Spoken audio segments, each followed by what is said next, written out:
ہم بات کریں گے اپنی صحبت اور محفلوں کی کہ ہمیں ایسی صحبت میں یا محفلوں میں نہیں بیٹھنا چاہیے جہاں پہ اپنی ہم نیکی کریں تو اس کا مذاق بنایا جائے۔ اب دیکھیں جیسے شادی بیاہ میں جاتے ہیں تو وہاں پہ اگر کوئی حجاب کر لیتی ہے تو دوسری جو اس کی سہیلیاں کہتی ہیں ہاں تم اب بڑی حاجن بن گئی ہو، تم بڑی حاجن بن گئی ہو۔ پھر دیکھا دیکھی میں کام کرنا، مطلب کہ اکثر لڑکیاں ہوتی ہیں جو اپنی فرینڈس کو دیکھ کے اگر حجاب کرنا ملتا ہے تو وہ چھوڑ دیتی ہیں، کہتی ہیں کہ میری فرینڈس تو بال کھلے چھوڑ کے آئیں گی، میں بھی بال کھلے چھوڑ کے جاتی ہوں۔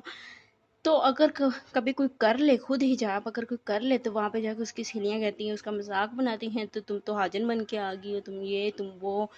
تو ایسی محفلوں سے، ایسی صحبت سے بچنا چاہیے جو آپ کو نیکی سے دور کرے، ٹھیک ہے؟ ایسی محفلوں سے دور رہنا چاہیے اور ایسی محفلوں میں بیٹھنا چاہیے جو آپ کو اللہ کے قریب کرے، جو آپ کو نیکی کی طرف لے کے آئے۔ تو اپنی صحبت کا خیال رکھیں کہ آپ کس طرح کی صحبت میں بیٹھیں اور محفلیں بھی کوئی اپنی چن کے بنائیں۔